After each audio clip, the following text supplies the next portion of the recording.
Mangithatha ithuba ngibingelele ubaba uBishop, umama uBishop, i-leadership yonke yaseTututu,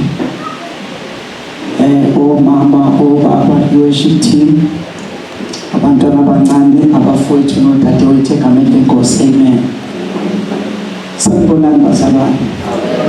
Sanibonani ku-2026. Sanibonani ku-Happy New Year. Bazalwane, ngiyothoba igama lami, ngisindisiwe, ngiyamthanda uJesu. Ngizalwa uMadlambini wakwaChiliza. Ubaba omzalayo igama lakhe ke uChiliza, isibongo sakhe owakaChiliza. Amen. Ngiphethwe bazalwane eTututu umfundisi uChiliza noma uChiliza. Amen. Okukhulu kakhulu bazalwane, uJesu ngiyabonga kakhulu osaloku egcine impilo yami ezintweni zonke. Amen. Izinto nje bazalwane zikhona, kodwa ngibona uNkulunkulu engakazi anglahle. Amen. Ngoba impilo yokukholwa akuyona impilo elula uma usewumuntu omusha. Ayibonge Nkosi. Kujwayelekile ke abanye basindiswe ukuthi ekhaya kwenziwa amasiko nje, ngifanekise kwabantu ukuthi ekhaya akukholwa. Ayibonge Nkosi. Ngiyabonga ke uNkulunkulu ukuthi ngasindiswe ekhaya, ifamily yonke ihlabela amadlozi. Ngiyayazi ke bazalwane impi ebakhona esikweni esinjalo, kodwa ngiyabonga uNkulunkulu bazalwane ongifundisile nami ukuthi ekhaya ingane nje ayushaya umthetho ekhaya, futhi ingane ayibashayeli abantu abadala umthetho ekhaya, ngoba ekhaya ivangeli lifundisa ukuthi siyathoba, sithobela abazali ekhaya, sibahlonipha ngenhlonipho yonke ekhaya. Ayibonge Nkosi.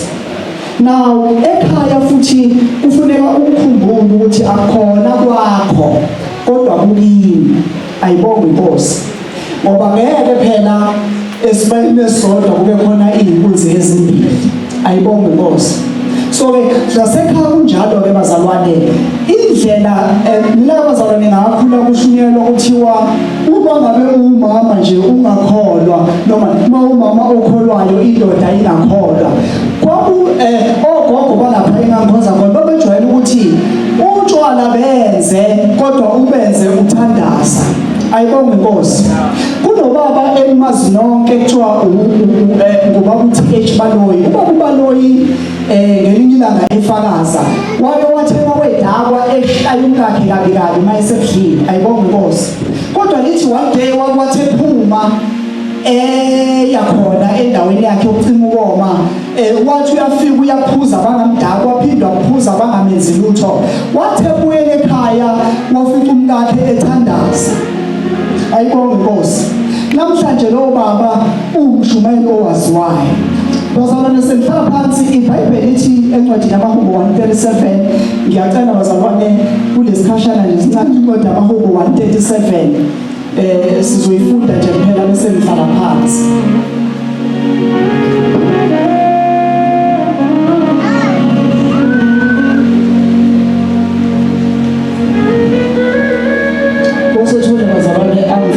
Incwadi yaMahubo 137 verse 1, 2, 3 no 4.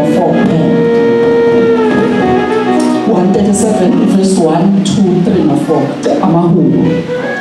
Sihloko sakhona sithi ngasemfuleni yaseBhabheli. Ngasemfuleni yaseBhabheli sahlala khona. Sakhala lapho sikhumbula iSiyoni. Amahabhu ethu sawaphanyeka eminyezaneni.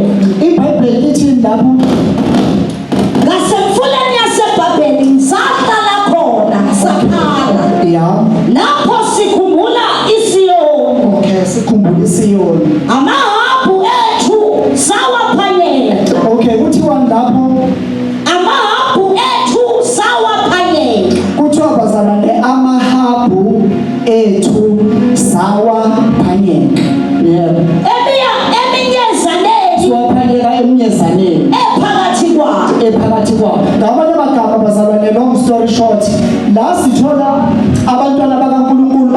bathunjiwe and abantu ababathumbile babathumbe namahabhu abo.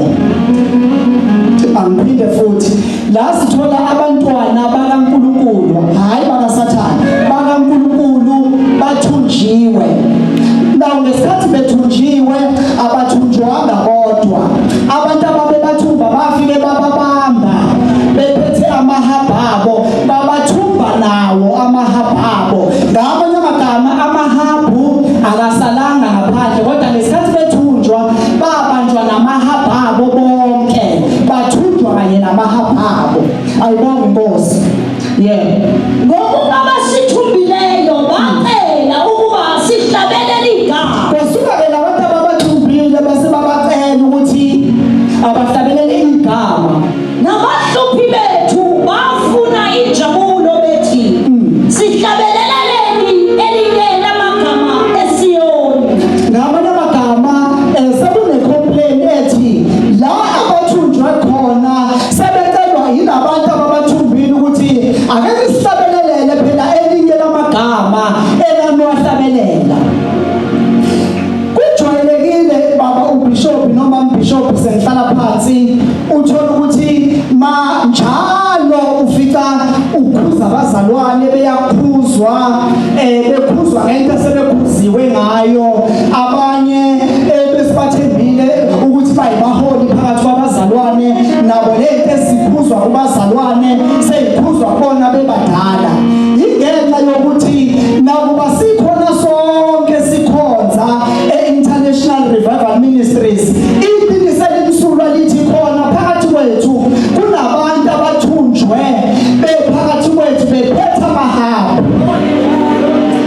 Angiphinde futhi indlela obona ngayo Madlamini ukuthi la phakathi kwethu noma sikholwa sonke sithi saba se-international kubantu bangaphandle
sokufunga indoda ebafaneni, sokufunga inkolweni, ngoba if we are tapping into the new season of growing in grace, ngeke ukhuleke kanti ukhula nje ngoba izinto owayibeka ngaphandle efanele zibe kuwe. Thatha iy'khali zakho mzalwane uzibambisise, ngoba uJesu useyabuya, ushoda ngezisebenzi ezizohamba zihambise le mfihlakalo umhlaba wonke, izohanjiswa obani